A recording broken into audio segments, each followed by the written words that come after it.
सर्वज्ञ श्री चक्रधर स्वामी की ब्रह्मविद्या निरूपण 16 सर्वज्ञ सेवा वास्तविक मंडळाच्या वतीनं ढोऱ्या डोंगर येथे आयोजित केलेला आहे 25 तारखेपासून ते 1 जानेवारीला पर्यंत। आज आपल्याला ह्या कार्यक्रमाला शुभेच्छा शिवचिंतन देण्यासाठी कळवली येथून परमपूजनीय परमहंत श्री कमल नायक अंकुळनेरकर बाबाजी आलेले आहे। सर्वांनी टाळ्या वाजवून त्यांचं स्वागत करू आपण। बसा, वरती येता येईल का बसायला?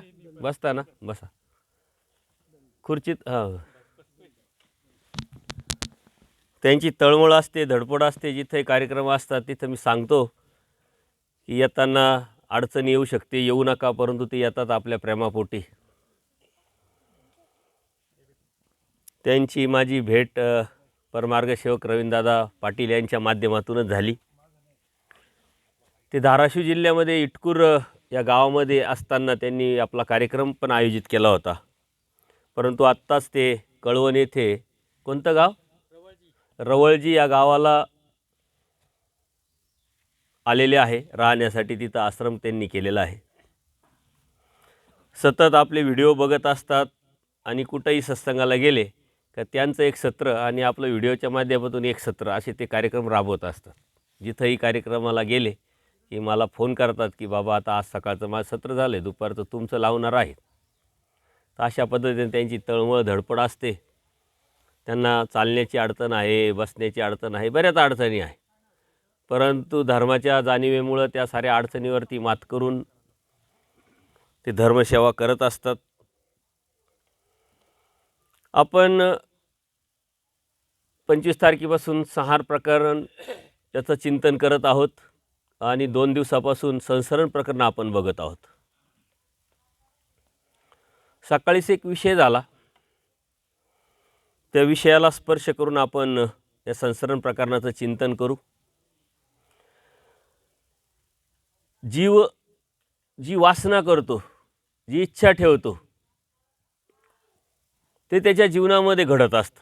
कर्मवश जरी भेटत असलं तर त्याच्या मनातली जी मानसिकता असते, विचार येण्याची प्रवृत्ती असते, ही पूर्वकर्माशीच निगडीत असते। म्हणून देव म्हणतात, होईल का न होईल हाव तर धर, करील का नाही करील मी करीन असं तर म्हण।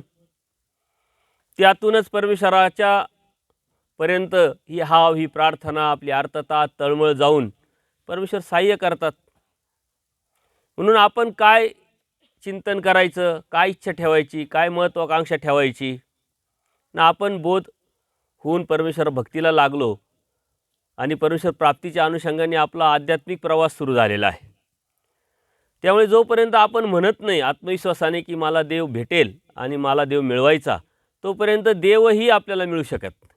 आत्मविश्वास पाहिजे। मी जिंकेन, मी करेन, मी मिळवेन, ही इच्छा, ही प्रवृत्ती, ही वासना जोपर्यंत आपल्यामध्ये निर्माण होत नाही तोपर्यंत आपण काही करू शकत नाही। आणि जे आपण करतो, जी इच्छा ठेवतो, ते आपल्याला पुढच्या जीवनामध्ये होताना दिसतं। जसं आपण डोळे असताना आपण आंधळा झालो, कान असताना आपण बहिरे झालो, आज कान आहे आणि बहिरे झालो, कशासाठी? छोट्याशा अभिलाषेपोटी। तर नंतर मग ते बहिरे पण येणार आहे, कारण आपणच मागितलं ना। देव काय देणार आहे ना, जे जे आपण मागतो ते ते देव देतो। देवाचं ज्ञान मागितलं तर देव ज्ञान देतील, देवाचं प्रेम मागितलं तर देव प्रेम देतील। परमेश्वर काय म्हणतात? तळमळीत जन्माते धाडी, तर परमेश्वर काय म्हणतात? असनिदानी सुद्धा मी प्रेम देईल, हट्ट धरीत असनिदानी सुद्धा मी प्रेम देईल। म्हणजे प्रेम देण्याची प्रवृत्ती आणि इच्छा कायमस्वरूपी परमेश्वराची आहे। परमपूजनीय परमहंत आचार्य श्री बाबाजी आलेले, सर्वांनी टाळ्या वाजवून आपण स्वागत करू। या बाबा। तर आपण काय मागतो, काय वासना करतो, काय प्रार्थना करतो, त्यावरती परमेश्वराचं देणं ठरतं। म्हणून आपल्याला बोध झाल्यानंतर, परमेश्वराच्या भक्तीला लागल्यानंतर ही समज निर्माण झाली पाहिजे की आपण कशाची हाव धरायची, कशाची प्रार्थना करायची आणि कशाची प्रवृत्ती ठेवायची। परमेश्वराची तर प्रवृत्ती प्रेम देण्याचीच, परंतु आपली प्रवृत्ती प्रेम घेण्याची नसेल तर परमेश्वरही देऊ शकत नाही। कनाशीच्या ब्राह्मणाला परमेश्वर म्हणता मी प्रसन्न झालो, काय मागायचं माग. आता परमेश्वराकडे प्रसन्न झाल्यानंतर त्यांनी जे बी मागायचं ते मागितलं असतं ते त्याला दिलं असतं. त्यांनी सांगितलं असतं पुऱ्या ब्रह्मांडाचा राजा कर, तरी देवाने त्याला राजा केला असतं. प्रेम मागितलं असतं तर प्रेम दिलं असतं. कारण परमेश्वर दाता आहे, परमेश्वर देणारा आहे, आणि जो जीव वासना करतो ती त्याला देत असतात. म्हणून आपण या आध्यात्मिक जीवनात जगत असताना, परमेश्वर प्राप्तीच्या अनुषंगाने प्रवास करत असताना आपण जसं आहे तसं राहावं आणि परमेश्वराकडं प्रेमच मागावं. हा विषय का घेतला बाबांनी नंतर मला एक तत्त्व सांगितलं की बघा, हे साधू संत आहे, तुम्ही विषयाला स्पर्श केला, देवाने तर काही कमी केलेलं नाही, देव तर देतच राहणार आहे. देवाच्या भरोशावर जर असलं तर देव तयारच आहे. परंतु एवढा मोठा समर्थ परमेश्वर आपल्याला भेटून समजून कळून तरी आपण छोट्याशा अभिलाषेपोटी काहीतरी खोटं नाटक करून कार्ड बनवत असेल, प्रवास करत असेल किंवा आणखीन पैसे मिळवण्याचा प्रयत्न करत असेल, तर मग नंतर त्याची कर्माची गती तशाच पद्धतीनं चालू होऊन जाते. त्याला नंतर ते बहिरेपण येईल, त्याला नंतर ते आंधळेपण येईल, त्याला नंतर ते वार्धक्य येईल. का तर त्यांनी ते मागितलेलं आहे. म्हणून आपण काय करावं, कसं राहावं, हा समज येणं खूप महत्त्वाचं आहे. आणि हा समज नसेल तर मात्र परमेश्वराच्या धर्मामध्ये परमेश्वराच्या प्राप्तीपर्यंत पोहोचणं एवढं सोपं नाही. आपल्याकडं तर थोडं काय आलं तर आपण लगेच भावतळून जातो, बदल होतो आपल्यामध्ये. दुःख आलं, अडचणी आली तरी आपल्याला समर्थवादावरची शंका लगेच आपल्याला निर्माण होते की अरे कशाचा देव आहे की नाही. ती समर्थवादावरची निष्ठा जोपर्यंत आपल्यात निर्माण होत नाही तोपर्यंत आपल्यामध्ये बदलही होत नाही. आणि हा बदल सहजासहजी घडणारा नाही. त्याची पाठीमागची सुपीक जमीन असली पाहिजे. म्हणजे त्याचं जे बी कर्म आहे ते संत असलं पाहिजे. त्यावरती तो चालायला लागला, त्याचा स्वभाव आहे, त्याची प्रवृत्ती आहे, त्याची वृत्ती आहे, त्याचं बोलणं, उठणं, बसणं हे अवलंबून असतं. आणि यदा कदाचित तो पिंड नसेल तर हा समज घेऊन बदलायचं म्हटलं तरी एवढं सोपं नाही. देवाने सर्व तत्त्वज्ञान सांगितलं आणि परत आस्तिपरी सांगितले. सारं तत्त्वज्ञानात आस्तिपरी आहे ना, आस्तिपरी तत्त्वज्ञान आहे, तरी पण का सांगितलं, नाही एवढं जमलं तर एवढं तरी कर बाबा. परंतु ते करण्यासाठी सारं शिकून समजून घेऊन मग ते करता येईल. अन्यथा आपल्याला तर वाटतं 7 सूत्रे काय फरक पडतो, पण एवढं सोपं नाही आहे. ते निरावलंबता निर्माण करणं एवढं सोपं नाही आहे. त्या समर्थवादावरची निष्ठा, तो परमेश्वर, ती वस्तू समजणं, कळणं, आणि ह्या देवता निर्वचनातून आपल्याला ते कळतं. सार संसरण प्रकरणातून आपल्याला ते समजतं. ती समज घेऊन आपण परमेश्वराच्या समर्थवादावरती निष्ठा ठेवून आपण चालत राहिलो तर नुसतं बोलून उपयोग नाही. अंतर्मनामध्ये ती निष्ठा असली पाहिजे, तो भाव असला पाहिजे. जन्माला 7 जीव, क्षणपर्यंत शुद्ध ऐसे मग मळे, आपण काल सकाळी बघितलं. त्यानंतर चैतन्य मृतिकापर्यंत मिळले. चैतन्यासेवे जीव मृतिकापर्यंत मिळले. चैतन्य, आता इथं चैतन्य म्हणजे माया नाही, चैतन्य म्हणजे इथं संलग्न घ्यायचं. मायेचा जो अंश जीवाला चिटकवलेला तो संलग्न इथं या चैतन्य शब्दाशी निगडीत आहे. चैतन्य शब्दाचा अर्थ आहे. म्हणून चैतन्य म्हणजे संलग्न. मृतिकापर्यंत म्हणजे स्थूळ परमाणूपर्यंत. प्रपंचाची व्याख्या परमेश्वराने काय केलेले, विश्वरूपाच्या ठावणी मृतिकापर्यंत तो प्रपंच. मृतिक म्हणजे या सृष्टीतला सर्वात शेवटचा कण. मृतिक, स्थूळ परमाणू, अत्यंत इथपर्यंत, या मृतिकापर्यंत अजून सायन्स पण गेलं नाही. अणुरेणूपर्यंतच अडकले. या अणुरेणूचा 1000वा भाग म्हणजे मृतिक आहे. तिथपर्यंत गेलंच नाही, अणुरेणूपर्यंतच अडकलेलं आहे. अणुरेणूच्या नंतरचं तत्त्वज्ञान आपल्याला स्वामी श्री चक्रधरांनी सांगितलेलं आहे. मृतिकापर्यंत कुणीही गेलेलं नाही अजून. तिथपर्यंत हा जीव मळतो म्हटले. हा जीव म्हणजे चैतन्य मळतं, कारण तो चैतन्य हा मायेचा अंश, परंतु जीवाला चिटकला तो सुद्धा इकडं खाली आला, त्याच्यामुळं त्याच्यामध्ये सुद्धा तेच मळीनं निर्माण होतं. चैतन्याशिवाय जीव संलग्न चेष्टकत्वाने जीव मृतिकापर्यंत म्हणजे जडत्वापर्यंत मळतो. म्हणजे जीव इथपर्यंत आला, त्याच्यामुळं संलग्न पण आला. आता ही दोघांची क्रिया इथं सांगितलेली आहे. चैतन्य म्हणजे संलग्न, संलग्नाला चैतन्य म्हणावे म्हटले. आता इथं मृतिका म्हणजे स्थूळ परमाणू, जडत्वाला स्थूळ परमाणू शेवटचा जो अंश आहे तो मृतिक पर्यंत म्हणजे शेवट, मलिनत्वाचा शेवट, मलिनत्वाचा शेवट. आता त्याच्या पलीकडं काही मळत नाही, त्याच्या पलीकडं काही मळणंच नाही. संकोचाचा त्याच्या पलीकडं काही संकोचच नाही म्हटले. हा दुःखाचा शेवट सांगितला. जसं कर्मराटीमध्ये जडत्व हा दुःखाचा शेवट आणि दैवराटीमध्ये हा दुःखाचा नित्य नरक हा शेवट. जडत्व हा मलिनत्वाचा शेवट कर्मराटीमध्ये आणि दैवराटीमध्ये नित्य नरक हे शेवटचं, त्याच्या पलीकडं नरकच नाही, शेवटचं नरक. आणि याच्या व्यतिरिक्त त्याच्या पलीकडं काही उरलेलंच नाही म्हटले. आणि ह्याच्या पलीकडं उरलं नाही, जडत्वापर्यंत शेवटचं त्या जडत्वाच्या पलीकडं राहिलं नाही. आणि ह्या जडत्वापर्यंत आपण आता आलोय, तो चैतन्य म्हणजे संलग्नपणा आलेला आहे. इथपर्यंत आपलं मलिनत्व झालेलं आहे म्हटले. सकळ क्रिया म्हणजे संत क्रिया. आता चैतन्य सरीसा जीव सकळ क्रिया करत राहतो. ते पुढा म्हणजे काय? पुढा म्हणजे संलग्न पुढे असतो. कर्मराटीमध्ये जीव मागे असतो चेष्टकत्व करण्यासाठी. आगंतुकचे अनारब्धाचे प्रारब्ध हे चेष्टकत्व करून हा संलग्न या जीवाला करायला लावतो. कारण का असं? जीव हा पंगू आहे, आंधळा आहे. पंगू आंधळा, त्याच्यामध्ये कोणत्या प्रकारचं सामर्थ्य नाही. त्याला सामर्थ्य दिल्याशिवाय तो कार्याला येऊ शकत नाही, तो चालू शकत नाही. जसा आंधळा माणूस असतो, त्याला चालायचं असेल तर त्याला कोणाचा तरी आधार घ्यावा लागतो. मग एक डोळस माणूस पुढं चालतो, काठी असते, ती काठी डोळस माणूस हातात पकडतो, आंधळा माणूस त्या काठीचं टोक पकडतो चालत राहतात. तसं जीवाकडून आगंतच्या अनारब्ध आणि अनारब्धाचे प्रारंभ करण्यासाठी हा जीव पांगळा असल्यामुळं या कर्म मालिकेचं ज्ञान त्याला काहीच नाही, भीतर भोगाचे मनन नाही. म्हणून त्याला ह्या संलग्नाच्या माध्यमातून सामर्थ्य दिल्या जातं आणि तो संलग्न जो आहे तो आता पुढं असतो. कर्मराटीमध्ये आपला संलग्न आता मागं आहे. बोध देताच पुढे होता, तो मागे गेला म्हटले. कोण पुढे होता? संलग्न पुढे होता. म्हणून कर्मराटीचे लोक चुकीचं वागतात, चुकीचं असंत कर्म करतात, यात विशेष काहीच नाही. कारण त्याला हा जो संलग्न चेष्टकत्व करत राहतो, त्याला स्वतःची स्वतंत्रता नाही आहे, त्याला कोणत्याही प्रकारचा आधार नाही, तो चेष्टकत्व करत राहणार. म्हणून एखाद्या व्यक्तीला तुम्ही समजावलं, त्या समजण्यातून परमेश्वराने त्याला बोध दिला, तो इकडं आला, हे सोपं नाही एवढं का? महादाईसा देवाला विचारते की भक्तामध्ये काय सामर्थ्य असतं? म्हणजे आवर धर्मापासून परधर्मी लावी म्हणजे एवढंच, इतकंच. तिला काहीच विशेष वाटलं नाही. त्यांनी हे काही साने बाई, हे काही सोपं नाही म्हटले. कारण त्याला त्या संलग्नाचा चेष्टकत्व देवतेचं बंधनातून बाहेर काढायचं आणि इकडं आणायचं इतकं सोपं नाही. ते देवता त्याला सोडतात का? सोडत नाही.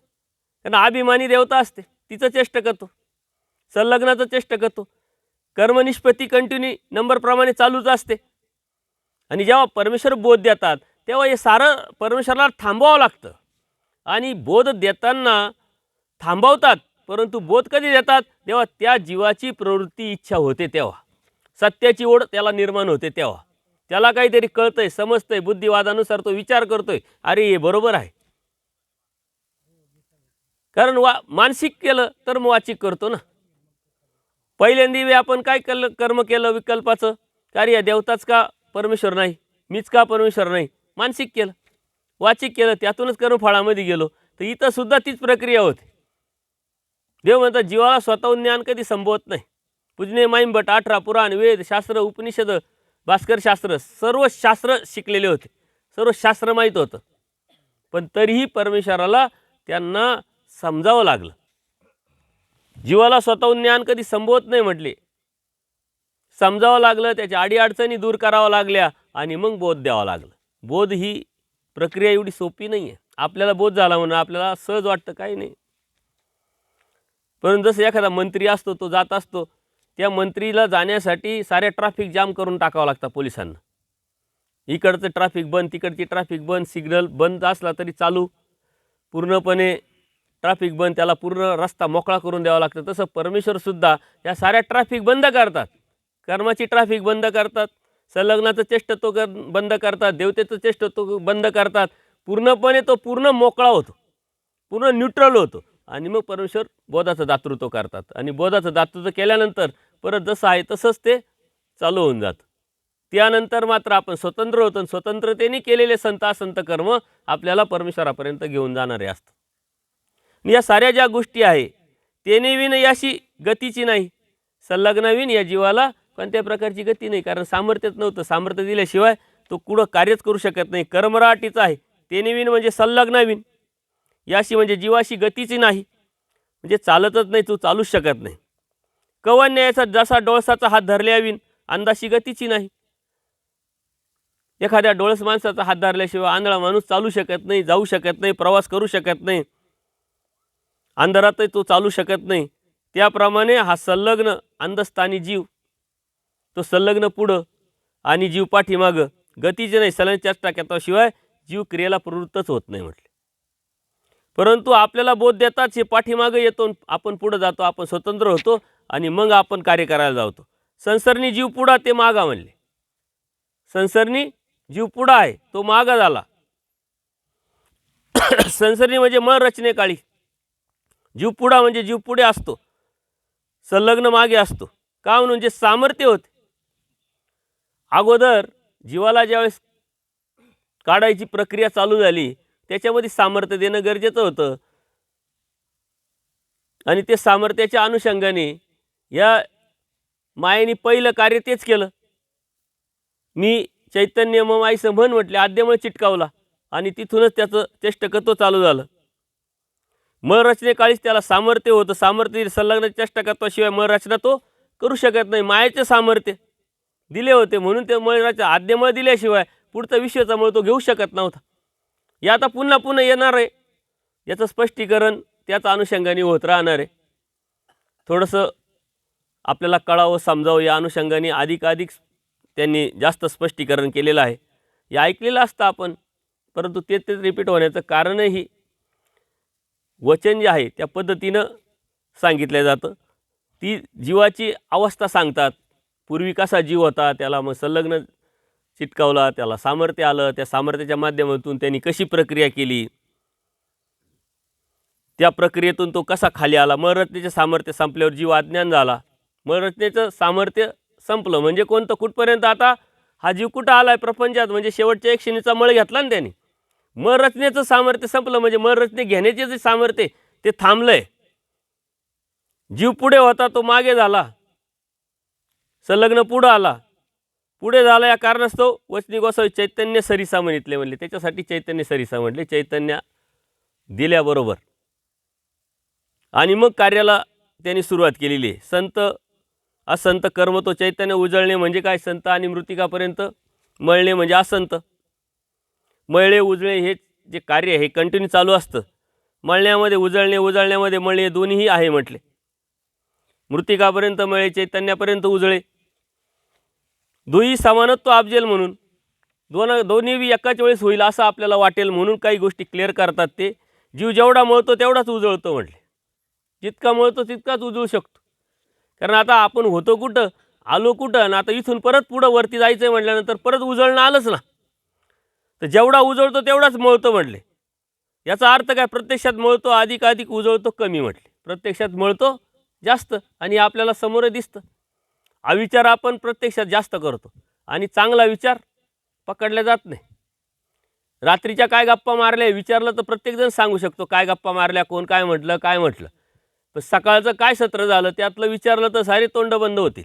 याचं कारण काय, की जीवाचा तो बांध आहे, ते स्ट्रक्चर आहे, आदमती आदगती आदरती खालचं. त्याच्यामुळं उजळणं कमी होतं आणि मळणं जास्त होतं. याचं कारण ते स्ट्रक्चरच तसं असताना ते, आणि ती सवय लावावं लागते, उलटं करावं लागणार आहे आपल्याला. जीव मळतो अधिक आणि उजळतो कमी. का, तर आदमती आदगती आदरती हे सर्वदा आहे म्हटले. त्याच्यामुळं मनुष्यत्व जे कर्म करताना जीवाच्या ठिकाणी अधमतीच असल्याने ते मळले बाहुल्य म्हणजे जास्त मळतो तो. उजळे संस्कृत म्हणजे कमी तोकडे. जे तुली पाप फळे ते तुली पुण्य फळे नाही. जितकं आपण पाप करतो तितकं पुण्यफळ कमी राहतं. म्हणून आपल्या जीवनामध्ये संकट, आडी अडचणी, दुःख का, तर ही असंत कर्म आपल्याकडून जास्त झालेले असतात. आणि आजही बोध झाल्यानंतर, चार गोष्टी कळाल्यानंतर सुद्धा आपण तेच विचार करतो, तेच बोलतो, त्याच अनुषंगाने चालतो, वागतो, बोलतो, सारं कळून सुद्धा. जेव्हा कळत नव्हतं त्यावेळेस मग काय विचार तरी करू शकता का? म्हणून हे अज्ञान जे आहे, जे ज्यांना बोध नाही, ज्यांना समज नाही, ज्ञान नाही, ज्यांनी कधी धार्मिकता केली नाही किंवा त्यांचं जीवनामध्ये हा विषयच नाही, हा पार्टच नाही, जरी असेल तर तो फक्त दृष्टपर. अहो इथं एवढं सारं समजल्यानंतर सरळ दृष्टपर भक्ती आपण करतो, तेव्हा त्यांना काहीच समजलेलं नाही. त्यांची भक्ती कशासाठी असते मग? सांसारिक सुख मिळवण्यासाठी. इथं बोध झाला, परमेश्वर कळाला, देवता कळाल्या, एवढं कळूनसुद्धा आणि अनेक वेळा सत्संग ऐकूनसुद्धा, वाचन करून ऐकूनसुद्धा दृष्टपर भाव आपला जात नाही. त्यांचा तर विषयच नाही, त्यांनी काहीच ऐकलेलं नसतं, त्यांना बोधाचा विषयच नसतो. त्याच्यामुळे त्यांच्याकडून किती कर्म घालेले असतात आणि आपण इथं डायरेक्ट आलो आणि इथले कर्म पकडणार आहे का? मागचे कर्मच आता इथं आहे ना आपल्याला. आपले अडथळे, अडचणी, प्रत्येकाला वाटतं देव मिळावा, प्रत्येकाला वाटतं लगेच भेटावा, परंतु त्याला अडथळे आपण तितकेच जोडलेले राहतात. परमेश्वर कशाने मिळेल हे माहीत आहे, परंतु ते करण्याची कृती लगेच जाऊ शकतो का, लगेच करू शकतो का? नाही करत आपण.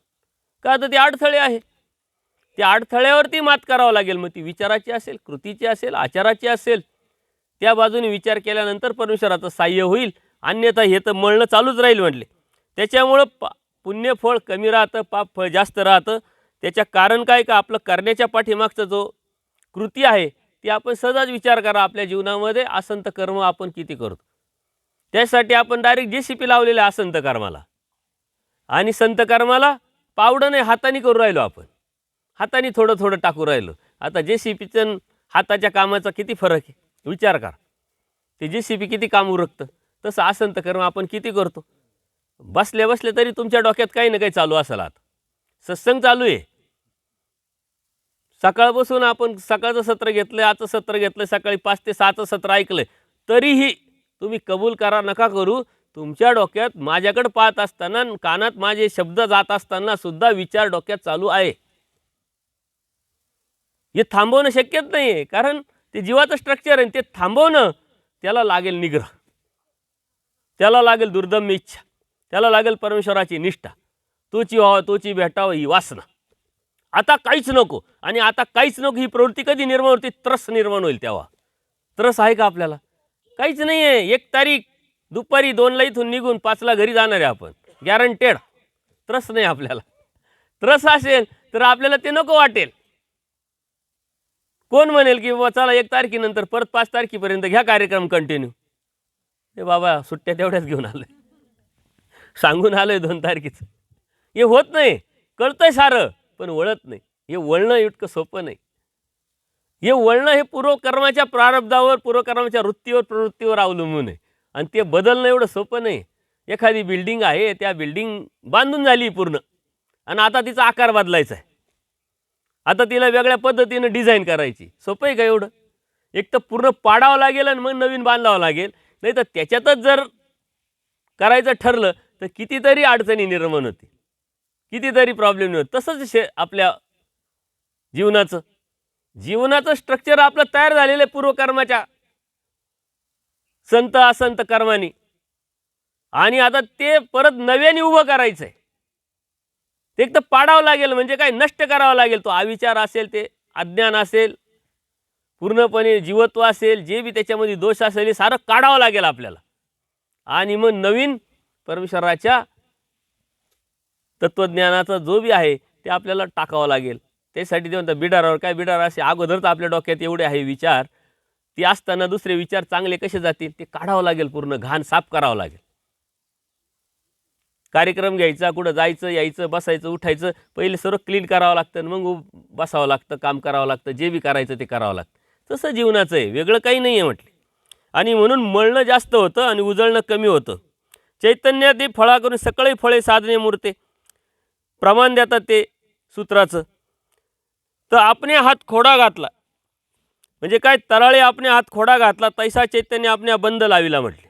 प्रमाण देतात ते, पक्ष देतात का जागल्याने आपल्या आणि रात्री आवेळी फिरणाऱ्या चोराच्या हातात खोडा घातला म्हणजे काय, लोहाची बिडी घातली म्हटले.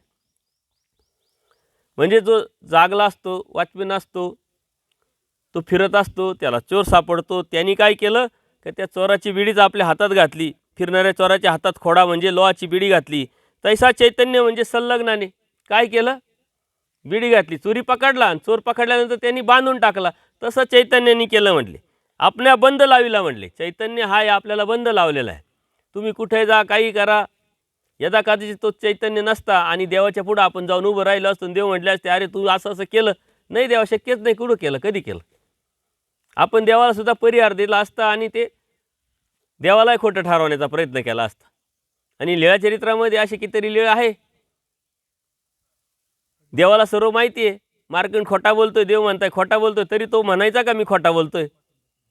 त्यांनी खोटी केलेलं काम, खोटं चोरी केली आहे, तरी देव म्हणतात अरे तू केलं तरी नाही म्हणले. म्हणजे दे सबूत देतो. तो लगेच पाण्यात हात घालायला लागला. देवाने वरचेवर धरला, म्हणले जळाला असता. म्हणजे खोटं करायचं वरून, परंतु हा चैतन्यामुळं तुम्ही बोलायचं काही कामच नाही. त्याच्याकडे सारा फ्लॅशबॅक सर्व आहे आणि तोच देत असतो सर्व. तो साक्षी आपल्या प्रत्येक कर्माला, संत कर्माला, असंत कर्माला. त्याच्यामुळं त्यांनी तो बंद लावला आहे म्हणले. स्वतःचा जीव सोबत बंद लावून घेतला म्हणले, जीवाला चेष्टकत्व करण्यासाठी. जागल्या जसे पकडलेल्या चोराला राजकुमार मग त्याच्यानंतर काय झालं की तो पकडलेला चोर आहे तो निघाला राजकुमार. याला माहीतच नाही, जो वॉचमॅन आहे त्याला माहीतच नाही हा नेमका आहे कोण. चालला होता तो, काही चोर नव्हता, परंतु चोर समजून त्यांनी गैरसमजातून पकडला, बिडी लावली आणि सकाळी त्याला कळलं अरे हा राजकुमार आहे म्हटले, म्हणून सकाळी सोडून देतो. तसे जीवाला ईश्वर प्राप्त झाला. जीवाला ईश्वर प्राप्त झाला, कारण ईश्वर प्राप्त होताना मग आपण राजकुमार झालो ना. परमेश्वर तर आत्ताच राजकुमार करून टाकतंय आपल्याला, परंतु आपण राजकुमारसारखं वागत नाही, बोलत नाही, राहत नाही, तसा विचार करत नाही. परमेश्वर आता आत्ताच सांगितलं. परमेश्वर त्यावेळेस नाही म्हणले. परमेश्वर म्हणतात तुम्ही राजकुमार किंग म्हटले. तुम्ही, मी राजा, याचा अर्थ माझे पुत्र, तुम्ही राजकुमार. पण आपलं वागणं तसं आहे का, बोलणं तसं आहे का, बसणं तसं आहे का, विचार करण्याची पद्धत तशी आहे का. म्हणजे हा आपण अनंत जन्माचे चोऱ्या केलेल्या असतात. सारे देवतेचे ऋण आपण घेतलेले राहतात, ते फेडणं तर गरजेचंच असतं. आणि म्हणून त्या चैतन्य मायेने काय केलं की आपल्याला पकडलं आणि बिडी लावली, कोणती, संलग्नाची. आता संलग्नाची बिडी लावली आणि रात्र संपत चालली, रात्र म्हणजे जीवन आहे आपलं. आणि नंतर आपली प्रवृत्ती वाढत वाढत जाऊन मायेच्या याच्यातून सामर्थ्य घेऊनच आपण प्रपंचात, या प्रपंचातून आता शाब्द ज्ञानात, बोधाच्याद्वारे, अप्रोक्षात, सामान्य ज्ञानात, विशेष ज्ञानात, अनादि अविद्येचा छेद करेपर्यंत आपण गेलो आहे आता. आणि मग तिला कळालं का रे आता राजकुमार आहे, मग ती बेडी काढून घेते. म्हणजे काय, आपण परमेश्वराला प्राप्त होतो आणि ती बेडी म्हणजे संलग्न ती लावलेली मायेनी तो परत घेऊन टाकतो. राजकुमार आपण निघालो त्यावेळेस ईश्वराची होते, संलग्न मुक्त होतो. शेवटपर्यंत चेष्टा करतो, मात्र करण्याचा त्याचा विषयी काही पूर्ण होत नाही. शेवटपर्यंत त्याचा चेष्टा करतो, राहतच, परंतु शेवटपर्यंत करायचं म्हणजे त्याला करायचं काय होतं हा विषय काही पूर्ण होत नाही. त्याला कशासाठी लावलं आहे, त्याला फक्त चेष्टा करतो करायचं माहिती आहे, परंतु हे कुठपर्यंत करायचं, कशासाठी करायची हे माहिती आहे का, नाही. आता इथं आपण आल्यानंतर परमेश्वराला प्राप्त झालो आहे, तो मुक्त झाला, आपणही मुक्त झालो म्हटले. म्हणून चैतन्य मृतिकापर्यंत मळे हे सांगितलं आहे. कुठपर्यंत हा चैतन्य मळतो आपल्याबरोबर आणि कुठपर्यंत उजळतो आपल्याबरोबर, त्याचा प्रवास या सूत्रातून सांगितलेला आहे. जीवाच्या प्रवासाबरोबर त्याचाही प्रवास होत राहतो. तराळे म्हणजे आपल्या आत खोडा घातला, तैसा चैतन्य आपल्या बांध लावला. म्हणजे जो जागले असतो, वॉचमॅन असतो, स्वतःबरोबर बेडी घातले राजकुमार सकाळी सोडून देतो, कारण त्याला समजतं. त्याप्रमाणे जीवाला प्राप्ती झाल्यावर संलग्नसुद्धा मुक्त होतो. जीवाची मुक्ती, संलग्नाची मुक्ती, तोपर्यंत तोही मुक्त होत नाही म्हटलं. येऊ ईश्वर प्राप्ती होईपर्यंत जीवा संलग्नाचा बंध कायमचाच असतो आणि ते मळालेलं आहे तिथपर्यंत तो बंध मात्र कायमचाच आहे. त्याच्यासाठीच इथपर्यंत आपला जो प्रवास आहे तो करून घेण्यासाठीच परमेश्वराच्या प्रवृत्तीनं मायेने हा अंश लावलेला आहे. आणि परमेश्वराला आपलं स्ट्रक्चर सारं माहिती आहे ना, सर्व माहिती का. जीव जर याला नाही असं केलं तर याचं होणार नाही, इथपर्यंत तो प्रवास येणार नाही. आपणही कधीतरी कोणाच्या तरी प्रवासाला कोणाला तरी पाठवतो, आपण म्हणतो जोडीला नाही बाबा काहीतरी, किंवा आपणही जोडीला घेत राहतो. हे जोडी असणं म्हणजे काय, हा जोडी लावलेला आहे कुठपर्यंत, परमेश्वराच्या प्राप्तीपर्यंत. परमेश्वराला माहिती आहे प्राप्तीला ह्या जीवाला आणायचं आहे, आनंद द्यायचा आहे. परंतु हा आनंद घेण्याच्या योग्यतेचा जरी असला, सर्वाधिकारी जरी असला, तर याच्यावरती काय काय प्रक्रिया करावं लागेल, याला काय काय संगतीला द्यावं लागेल, हे सारं परमेश्वराला माहीत असल्यामुळे परमेश्वराने या साऱ्या लीळा आहे परमेश्वराच्या प्रवृत्तीनं हे सारं कार्य चालू आहे. फक्त आणि फक्त जीवाला आनंद देण्यासाठी. चैतन्य चैतन्यपर्यंत उजळे, चैतन्य शिव जीव चैतन्यपर्यंत उजळे. आता मागे काय झालं, मळलेपर्यंत सांगितलं, इथं उजळण्याचं सांगितलं. चैतन्य म्हणजे संलग्न. आता मागे मळाला कुठपर्यंत, मृतिकापर्यंत, आता उजाळला कुठपर्यंत, प्राप्तीपर्यंत. तोच विषय फक्त उलटा करून या सूत्रामध्ये सांगितलंय. चैतन्य म्हणजे संलग्न. तो संलग्न जो आहे चैतन्यापर्यंत म्हणजे चिजड फळापर्यंत उजळतो म्हणजे शुद्ध होतो. सल्लागजेनी चैतन्य म्हणजे सल्लागजेनी चेष्टकत्वाने चैतन्यपर्यंत म्हणजे चिजड फळापर्यंत उजळतो म्हणजे चैतन्य फळ ते सुख प्राप्त करून घेतो. आपल्याला परमेश्वराचा आनंद भेटतो आणि त्याला त्याच्या अंश जो अंश चैतन्याचा आहे म्हणजे मायेचा आहे त्याच्यात जाऊन त्याला ते सुख प्राप्त होऊन जातं. तो आत्तापर्यंत त्या सुखापासूनही वंचित आहे. त्याला किती मोठं शिक्षा आहे बघा, विचार करा. त्याचं काही घेणं देणं आहे का? मायेचा अंश जो आहे संलग्न आपल्याला जोडलेला त्याचा अर्थार्थी संबंध नाही, परंतु आपल्यासाठी त्या परमेश्वर प्रवृत्तीनं मायेने लावलेला आहे. आपल्याला दुःख तर त्यालाही बी त्या पद्धतीने भेटत राहतं. थोडा फरक जरी असला तरी भेटत राहत. त्याच्यामुळं आपलं उजळणं त्याचं उजळणं, आपलं मळणं त्याचं मळणं आपल्यावरती त्याचं अवलंबून राहतं. कर्मराटीमध्ये तो पुढं असतो, आपण पाठीमागं असतो. आता दैवराटीत आपण पुढे, तो पाठीमागे आहे. परंतु कर्मराटीच्या कार्याला जेव्हा जाल तेव्हा तो परत पुढं होतो. आता तुम्ही इथं आहे, आता तो पाठीमागे आहे तुमच्या. पण इथून जेव्हा गाडी स्टार्ट करायला निघाले कर्मराटीच्या कामाला का तो परत पुढं होऊन जाईल. तो लगेच फटाफट सांगेल, फोन करा, याला मिटिंगचं सांगितलंय, त्याच्याकडून पैसे घ्यायचे, त्याला असं करायचं, त्याला तसं. तो लगेच चेष्टा करतो, करायला सुरुवात करेल. त्या आठवणी यायला लागल्या का समजायचं का चालू झालं त्याचं. मग 2-3 दिवस हा पावर राहतो तुमच्याकडं सत्संगाचा. 2-3 दिवसानंतर वसरत आपण इतकं होऊन जातो का आपण सत्संगाला गेलो होतो आणि काही ऐकलं होतं हेच विसरून जातो. आपण म्हणून जातो परत. म्हणजे दैवराटीच्या क्रियेला जेव्हा तुम्ही निघता तेव्हा तुमचं कर्म थांबून जातं, तुम्ही स्वतंत्र होतात. आणि कर्मराटीच्या याला सुरुवात केली का परत कर्म चालू होऊन जातं. तुम्ही परत तो चेष्टा करतो, तुम्हाला करायला लागतो. जरी आपण दैवराटीचे असलो तरी आपण दोन्हीकडे आहे. इकडं आलो का दैवराटीचं आणि तिकडे गेलो तर कर्मराटीचं होऊन जातं. म्हणून सतत तुम्ही स्मरण करणं, चिंतन करणं. काल मी सांगितलं त्या दिव्याचा कथा की दररोज त्याला जर घासत राहिलो तर त्याचा चकाकी राहते, उजळत राहत. आणि 8 दिवसातून 10 दिवसातून मग आपण काय करतो, 8 दिवसातून 1 तास सत्संग. ते सुद्धा म्हणतो नाही बाबा वेळच नाही भेटत. 8 दिवसातून 1 तास तरी वेळ नाही. ऑलरेडी दररोज करायला पाहिजे. दररोज जेवण करतो, दररोज आंघोळ करतो, दररोज काम करतो, दररोज गप्पा मारतो, दररोज सारं करतो. मग दररोज हे करायला पाहिजे. एक विशिष्ट वेळ आपण काढला पाहिजे. आज सोपं झालं आहे ऐकणं. मोबाईल लावून दिला तरी आपण ऐकू शकतो. वाचनाची आवड असेल तर संध्याकाळी 1 पान, 2 पान, 1 वचन, त्याचा प्रकरणवश लिळा आणि त्याचा अर्थ एक फक्त तरी घेऊन झोपलो. त्याचं चिंतन करत करत सकाळी उठल्यानंतर परत त्याचं चिंतन करत. वेळ नसतो 100%, पण 2 वेळेस तुम्हाला वेळ असतो. कोणत्या वेळेस? झोपायच्या वेळेस वेळ असतो आणि उठायच्या वेळेस वेळ असतो. दिवसभर वेळ नसतो. म्हणून जेव्हा जेवण करायला तुम्ही झोपायला जाता तेव्हा तुमच्याकडे 15 मिनिटाचा वेळ आहे. तर झोप तर लगेच येत नाही. अर्धा तासाचा वेळ आहे, लगेच झोप येत नाही. त्यावेळेस करा. आणि सकाळी उठल्याबरोबर तेव्हा वेळ असतो त्यावेळेस करा. आणि दिवसभर मग कामं करीत बसा, काही अडचण नाही तुम्हाला. ते आठवणीत राहतील, चिंतन करत राहाल. परंतु ह्या 2 वेळ जरी पकडल्या तरी भरपूर काही होईल. दररोजचं 1 वचन 365 दिवसामध्ये 65 दिवस सोडून द्या. कार्यक्रमाला गेलो, जमलो, थकलो, लक्षातच आलं नाही, आठवणत राहिली नाही, किंवा घाईत झाली, किंवा आणखीन काही XYZ 165 सोडा तरी 200 होतील. 1237 सूत्र आहे. दर वर्षाचे 200 झाले. अहो 200 करायचीच आवश्यकता नाही. त्या सूत्रांची बांधणी अशी आहे का 1 केलं का आपोआप 5 क्लिअर होतं आहे, 2 केलं का 10 क्लिअर होते आहे, 3 केलं का 15 क्लिअर होते आहे. असे क्लिअर करतात. 200 जर केले नाही, 1 वर्ष फक्त तुम्हाला अभ्यास करायचा आहे, 1 वर्ष चिंतन करायचं व 1 वर्ष तुम्हाला लागलेपणाने आपलेपणाने मुक्तीच्या चाडाने परमेश्वराच्या प्राप्तीसाठी इमानीद्वारे करायचं 1 वर्ष.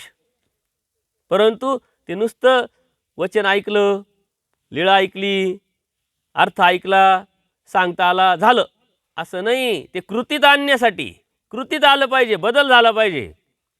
आपल्या बोलण्यात बदल झाला पाहिजे, आपल्या विचारात बदल झाला पाहिजे, आपल्या दृष्टीत बदल झाला पाहिजे. नाही तर सारं येतंय आणि बदल वृत्तीत काहीच नाही.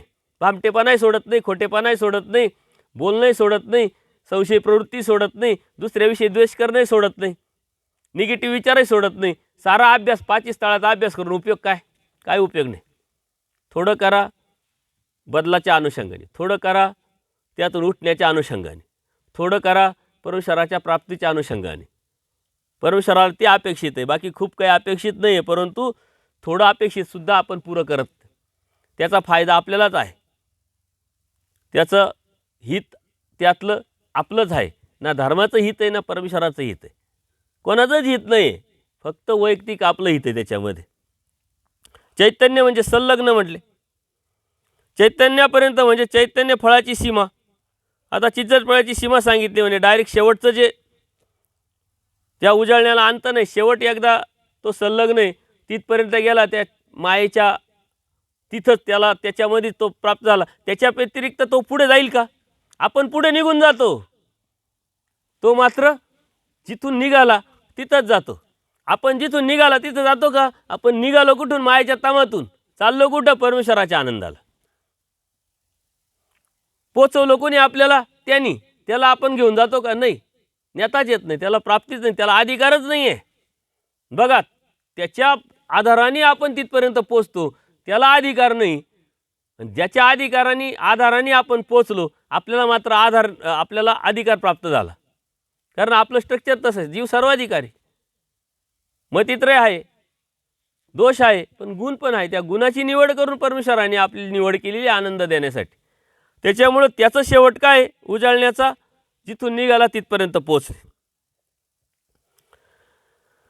कर्मभूमी लागून म्हणजे कर्मभूमीच्या शेवटची देवता यक्षिणीपासून तो चिज्जड फळ्यापर्यंत चैतन्यास म्हणजे संलग्नास उजळणे आहे, त्याच्या व्यतिरिक्त नाही. शेवटपर्यंत तिथपर्यंत तो जाईल, त्याच्या व्यतिरिक्त पुढं जाऊ शकत नाही. उजळणे म्हणजे चोखट होणे, निर्मळ होणे, शुद्ध होणे. मग कशाने चोखट होतं म्हणले? कशाने शुद्ध होतं? विद्याक्षाळने करून, म्हणजे विद्येच्या असंतेमुळे संत उजळे.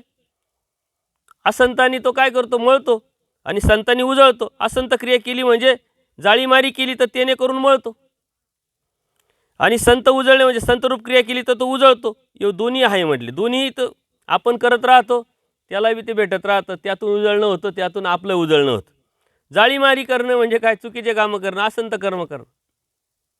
सारं समजून केल्यानंतर तर म्हणतं अवघडच आहे. देव म्हणतात इकडं तिकडं कराल, वाराणसीला फेडाल, आणि वाराणसीचा कराल तर कुठं फेडाल? म्हणजे इकडं तिकडं केलंय आपण, ते फेडण्यासाठी इथं आणलंय आपल्याला देवाने, आणि आपण इथं आलोय आपल्या पूर्वकर्माच्या जोडमुळं. पण इथं येऊन जर तेच करायला लागलो तर मग फेडायचं कुठं? म्हणून इथं येऊन काय करायचं?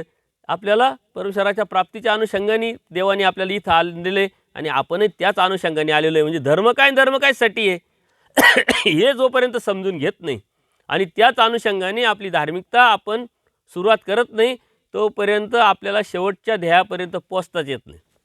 म्हणून धर्म काय आणि धर्म कशासाठी हे समजून घेणं खूप गरजेचं आहे. आपण धर्म काय आपल्याला माहीत नाही आणि कशासाठी हे माहीत नाही, म्हणून आपण धर्म वेगळ्या पद्धतीने घेतला, वेगळ्या पद्धतीने स्वीकारला, आणि तो वेगळ्या पद्धतीनं वापरतो सुद्धा आहे आपण.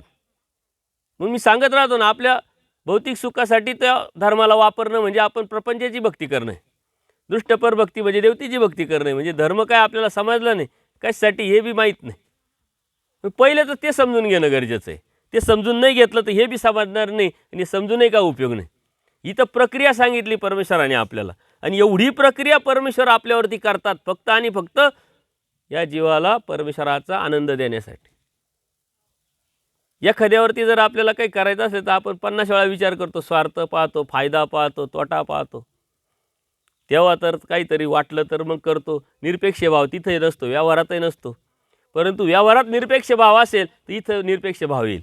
असं कधीच होत नाही. इथं खोटं नाही बोलायचं पण तिकडं खोटं बोलायचं, असं कधीच होत नाही. खोटं तिकडं बोलतोय तर म्हणून इथं बोलतोय, इथं बोलतोय म्हणून तिकडं बोलतोय. एखादी जी प्रवृत्ती असते ना ती सर्वांसाठी सारखी असते. एखादा खोटा बोलणारी व्यक्ती असते ना, असं समजू नका तो तुमच्याशीच खोटं बोलतोय. त्याच्या कुटुंबाशी तो खोटं बोलतोय, पोराशी खोटं बोलतोय, बायकोशी खोटं बोलतोय, सर्वांशी, मित्राशी खोटं बोलतोय. कारण ती प्रवृत्ती आहे, ती सगळीकडे लागते. एखादा भामटा आहे तो फक्त तुमच्याशीच भामटेपणा करतोय असं नाही आहे. कारण जीव एका वेळेस एकच करील, एका वेळेस एकाच ठिकाणी राहील आणि त्या प्रवृत्तीनुसार तो बांधल्या पण गेलेला आहे. आणि पाठीमागचं ते स्ट्रक्चर त्याचं तसं असेल तर तो बदलणं एवढा सोपा नाही आहे. तो बदल फक्त परमेश्वर कृपाच त्याला करू शकते, त्यातून काढण्यासाठी. मार्कंडाला परमेश्वराचं सन्निधान भेटलंय, सारंग पंडिताला परमेश्वराचं सन्निधान भेटलंय, बोध देता आला नाही. देवानी काही अपेक्षा केली तर त्यालाही घेता आलं नाही. कालच नाही का परमपूज्य बाबांनी चारण्याची लीळा सांगितली. आता मार्कंड हा 22 भाचा. आता 22 काही पण प्रेमी भक्त असूनही बी पण लागले पण होतं. पूर्वकर्माची जी अयोग्यता आहे ती थोडी थोडी दिसतच होती 22 जरी प्रेमी भक्त असले तरी. ते म्हणले सारं कोणाला काय देतच राहतात, माझा मार्कंड खालीच आहे म्हटले, रीताचे, त्याला काहीतरी द्या, त्याला 18 रोग आहे म्हटले. काय हरकत नाही म्हटले, भिक्षा मागाव, त्यांनी 18 घास मला खाऊ घालावेत, त्याचे रोग लगेच या झाडाला बांधून टाकतो म्हटले. प्रॉमिस केलं देवानी. परंतु केलं का त्यांनी, त्याला त्याचे तेवढं करता आलं नाही. तो मामाच्या घरी गेला, जेवला, झोपला, दुपारी उठला आणि काय उरलंय ते खरकटच भात घेऊन आला देवा. तरी बाईसा त्याचीच कड घेते. म्हणले एवढा घामाघूम करून आलाय, लांब करून किती लांब गेला होता आणि किती नाही देवा, आणि तुम्ही म्हणताय भातच का बरं आणला. आली पाठी मग ती मामी आणि मग सारं पितळ उघडं पडलं. एकदा पितळ उघडं पडलं काय, कितीतरी वेळा पितळ उघडं पडलं, परंतु ती प्रवृत्ती ती गेली का, नाही गेली. सारंग पंडिताची नाही गेली प्रवृत्ती, त्याला वृत्ती भेटली होती म्हणून दृष्ट्या परत तो परमेश्वराकडे येत होता. आणि कितीतरी वेळा त्यांनी पांडित्य मिरवलं. पण स्वामी श्रीचक्र चालले, गाई पाठीमागे येत आहेत, त्यात गाईला उद्देशून म्हणतो, द्वापार युगात तुमची जी भूक आहे ती गेली नाही म्हणून आता येत आहे का. याचा अर्थ श्रीकृष्ण महाराज हे आहे, ही त्याची मानसिक प्रतीती होती, पण बोध नव्हता, बोध देता येत नव्हता, त्याला घ्यायची इच्छा नव्हती. म्हणजे त्यावेळेस परमेश्वराच्या सन्निधानात असे भक्त होते, तेव्हा आपली गंती काय. असं का हो, समोर परमेश्वर आहे, दिसतंय, समजतंय, कळतंय, कितीतरी अशा लीळा घेता येतील. कानाशीचा ब्राह्मण असेल, कितीतरी लीळा घेता येतील अशा. असं का हो, त्यांचं स्ट्रक्चर तसंच त्याचं बनलेलं होतं, तो बदलत नव्हता. त्याचा स्वभाव, त्याची वृत्ती, त्याची प्रवृत्ती बदलणं एवढं सोपंच नव्हतं. चिकट होतं ते, अत्यंत चिकट होतं. फेविकॉलचा जोड तुटतच नव्हतं.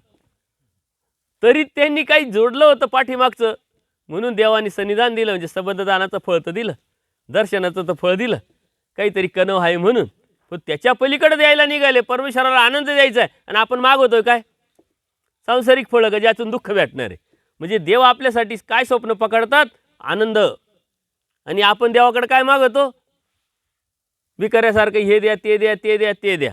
देवाला द्यायचं काय ना आपण मागतोय काय. देव म्हणतो, अरे तुला देणार काय, मला तुझ्या बाबतीत मी स्वप्न काय पाहिले, तुला एवढं उजळायचं, एवढं मोठं करायचं, एवढं भलं करायचं, एवढं तुझं हित करायचंय का माझ्या सारखं करायचंय, माझ्या समानतेला तुला आणायचंय. आणि आपण काय मागतोय. त्याच्यामुळं याच्यामुळंच हे उजळणं मळणं कशामुळं हे, आणि आपल्यामुळं देवानी कोणाकोणाला शिक्षा केली. आता ही मायाचा संलग्न जो जोडले ती शिक्षाच आहे ना त्याला, एक प्रकारे आपल्यासाठी. देवाने आपल्यासाठी काय काय केलंय. जर तसं त्या मायेला सांगितलं असतं स्वातंत्र्यतेने तुला लावायचं तर लाव, नाही तर नको, नाही लावलं तरी चालत, तर मायेने लावलं असता का संलग्न. पण देवाने आदेश दिलेला आहे, ऑर्डर दिलेली, त्याच्यात काकू करणंच नाही. त्याच्यावर प्रत्येक जीवाला लावलं आहे, नाही तर मग काही जीवाला लावला असता आणि काही जीवाला लावला नसता. त्याच्यातही आपल्याला फरक कळाला असता, कारण याला संलग्नच नाही, हा कसा वागतो आणि कसा राहतो. असं होत नाही म्हटले. तो संलग्न असतोच म्हटले. देवता म्हणजे टीकाकार काय म्हणतात, मळणे ते भोगे, तर आश्चर्यकारक ते शंका व्यक्त करतात. देवता की म्हणजे संलग्न ही देवताच आहे ना म्हटले. संलग्न हा देवतेचा अंश म्हणजे देवताच आहे, आणि तिला मळणं कसं, म्हणजे मळणं याचा अर्थ दुःख भोगणे होईल की म्हटले. मग ह्या जीवाच्याच अनुषंगाने ती मळाली म्हणजे तिला दुःख झालं, आणि जीवामुळं देवतेला दुःख झालं, असं त्याचा अर्थ होईल का म्हटले. मग संत असंताचा भोग आहे काय म्हटले. मग जीवाबरोबरच या संलग्नाला संत असंताचा भोग आहे का. जसं आपण संत असंत करतो आपल्याला भोगावं लागतं, तसं आपल्यामुळं तो जोडलेला आहे, तर मग त्याला आहे का म्हटले. आश्चर्यकारक ते प्रश्न करतात. दोन्ही सारखी भोगिता परी दुःख नाही म्हटले. दोघं बरोबर आहे, जीव संलग्नाची क्रिया सारखीच आहे म्हटले, केली त्यांनी, परी दुःख नाही. म्हणजे भोगत असताना जीवाला दुःख आहे, पण संलग्नाला नाही आहे म्हटले.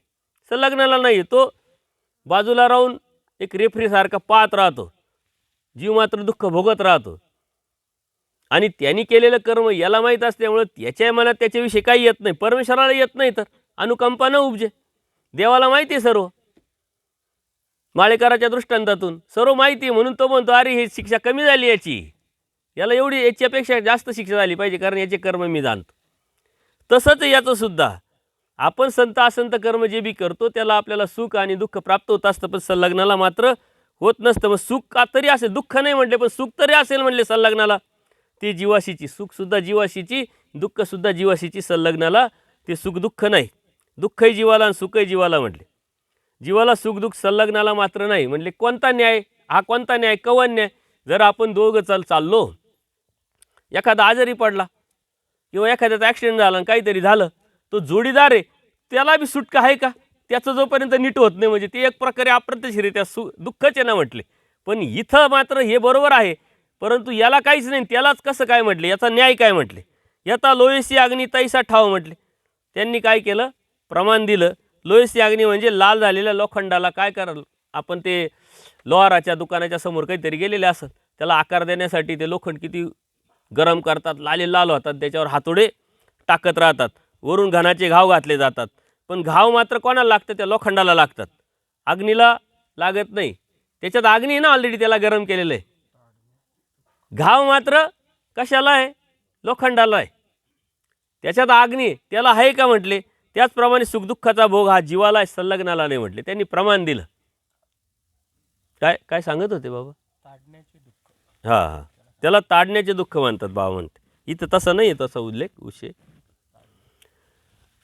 त्याप्रमाणे ते प्रमाण दिलं त्यांनी. सुखदुःख जे बी जीवाला आहे, संलग्नाला. याचं कारण काय? का लोखंड गरम केलं जातं, त्याच्यामध्ये अग्नी असतो आणि त्याच्यावर घाव पडतात, पण अग्नीला मात्र काही लागत नाही, ते लोखंडालाच घाव लागतं. त्या लोखंडाचा आकार कमी जास्त होत राहतो. मग विळे बनवणं, कुऱ्हाड बनवणं बऱ्याच वेळा आहे. हे एकदा अभ्यास केला का कधीतरी लोहाराचं दुकान सापडलंच तर उभं राहावं, काय प्रक्रिया पाहावी ती कशी असते ती. देवानी हे दृष्टांत, पक्षकारांनी उदाहरणं देण्याचं कारण काय? की त्यावेळेस समाजव्यवस्था तशी होती ना. या समाजव्यवस्थेच्या गावात, गावगाड्यामध्ये या साऱ्या गोष्टी होत्या. लोहार होते, सुतार होते, जे बी बाकीचे सर्वच होते, त्या अनुषंगानेच शेतकरी होते, त्या अनुषंगाने दृष्टांत आलेले, उदाहरणं आलेले, आपल्याला लगेच ते कळण्यासाठी समजलेलं. ही गाव जी सिस्टम होती त्या सिस्टमला पकडूनच आपल्याला समजण्यासाठी. आता ही सिस्टम बिघडली, त्याच्यामुळं आपल्याला असं एक आश्रम निर्माण करावा लागेल का तिथं रूम असेल, तिथं सूप असेल, तिथं असं लोहाराचं ते असेल की बाबा हे असं इथं देवाने उल्लेख केला बघा, त्यातला हा भाग आहे.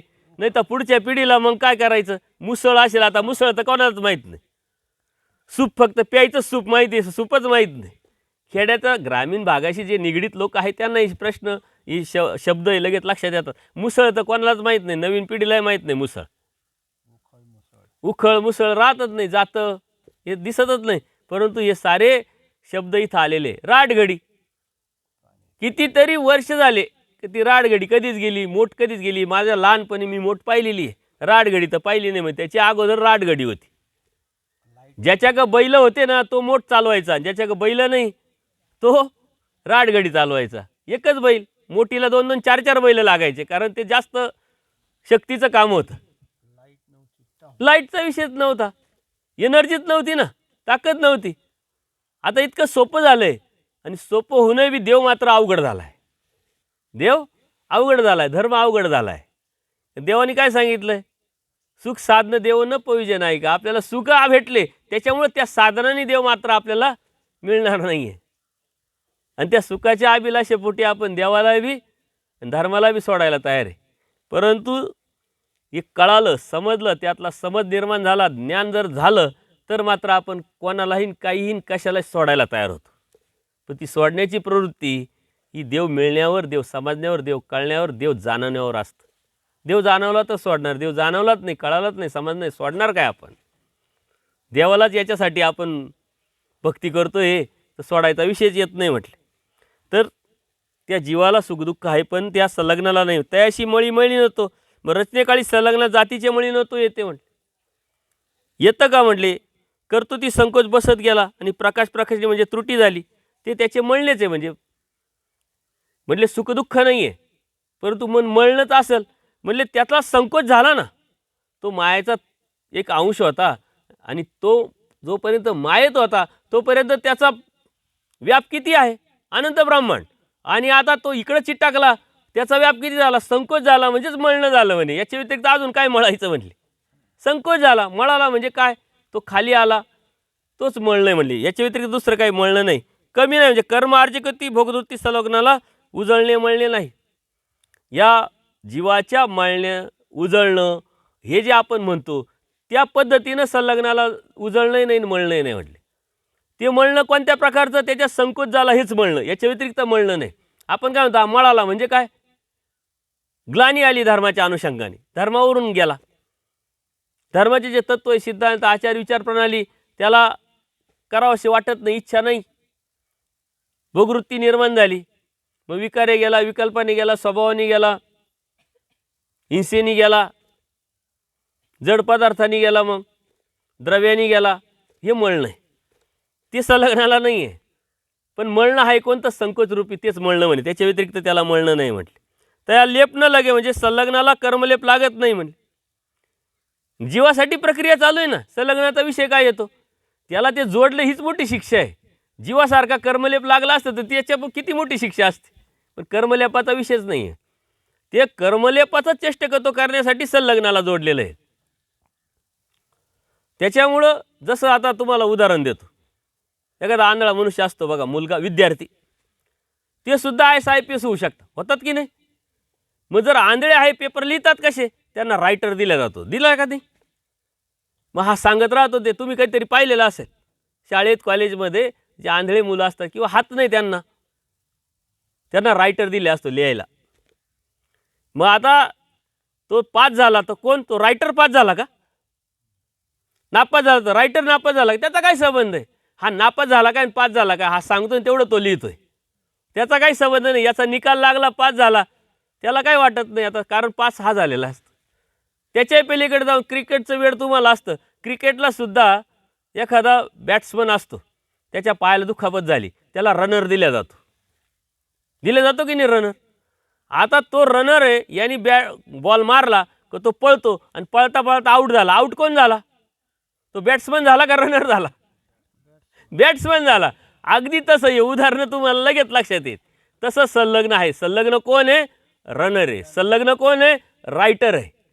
आता नापास, पास, सुख दुःख, मळणं उजळणं आपलं त्याला काही संबंध नाही, त्याचा तो रायटर आहे. त्याला त्याची ड्युटी दिलेली आहे, त्या ड्युटीला येऊन तो जे जे आपण करतो ते पाहत राहतो आणि आठवण करत राहतो. आता त्या रायटरला रनरला तो बी अधिकार नसतो, त्या रायटरला सुद्धा अधिकार नसतो. आणि तो रायटरसुद्धा बघा, 10वीचा पेपर द्यायचा असेल ना तर रायटर 8वीचा दिला जातो, 9वीचा दिला जातो, पुढचा नाही दिला जात. हे लक्षात घ्या. नाही तर म्हणते सोपं आहे, मग कॉपी करण्यापेक्षा हुशार विद्यार्थी रायटर घेऊन टाकायचा. यांनी फक्त सांगायची, ॲक्टिंग करायची, तोच पेपर लिहितोय, डमी बसवायची गरजच नाही. परंतु शिक्षण संस्था एवढ्या सोप्या आहे का, ते रायटरसुद्धा. म्हणून हे जीवन प्रणालीतले जे उदाहरणं आहे त्यातून सुद्धा आपल्याला तत्त्वज्ञानाची जाणीव, तत्त्वज्ञानाची ओळख, तत्त्वज्ञानाचं प्रचिती घेता येते. हे आपण कधीतरी अनुभवलेलं असतं, हे पाहिलेलं असतं. याचा अभ्यास झाला का मग आपण त्याचं लिंक लावतो ना, अरे हे देवानी असं सांगितलं पक्षकारांनी, मग हे असं आहे बघा, हा रनर आहे, हा रायटर आहे, त्याला कशाचा अधिकार नसतो. आणि तो मायाचा संलग्न जो असतो त्याला तर काही दिसतच नाही, समजतच नाही, का मळाद्वारे तो पाहतो. त्याच्यामुळं कमी असलेला 10वीचा पेपर द्यायचा असेल तर 8वीचा 9वीचाच रायटर मुलाला दिला जातो. म्हणजे त्याला काहीच माहीत नाही, तो आंधळा असतो टोटल. यांनी सांगायचं आणि त्यांनी लिहायचं.